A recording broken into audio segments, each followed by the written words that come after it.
ये माझ्या नवऱ्याची अतिशहाणी बहीण माझ्या मनाविरुद्ध आतीये. माझ्या दीडशाण्या वहिनीला बघून मला अजिबात हसायची इच्छा नाहीये, पण तू 4 दिवस मला छान ट्रीट करावंस म्हणून मी म्हणणार, अगं वहिनी कशी आहेस, बघ मी माझ्या भावाकडे राहायला आले की नाही. तुझं इथे येणं माझ्या बायकोला अजिबात आवडलेलं नाहीये, पण बघ माझ्या बायकोच्या चेहऱ्यावरचा अभिनय बघ, जणू त्या मराठी सिरियल मध्ये काम करणारी रश्मी अनपट.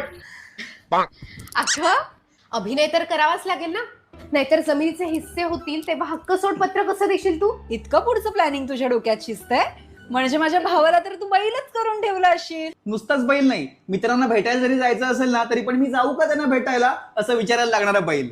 बैला हा अम्मा, बहीण आलीये म्हणून फार उडू नकोस. ती काय 4 दिवस राहिले आणि निघून जाईल. मी तर तुम्ही मला कंटाळल्याशिवाय इथून घंटा हलणार नाहीये. मी तर तू येते हे कळलं ना तेव्हाच जगण्याची इच्छा सोडून दिली होती. पण ठीक आहे, 4 दिवस मला नवीन कामवाली तरी मिळेल.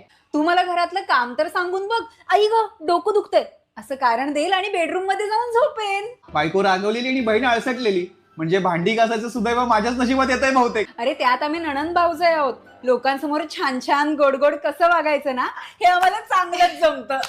सरडा सुद्धा आमच्याकडे बघून रंग बदलायचा थांबेल, इतक्या लगेच आम्ही रंग बदलतो.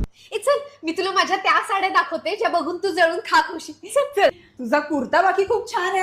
हॅलो वेड्यांचं हॉस्पिटल, आम्ही येडा झालोय.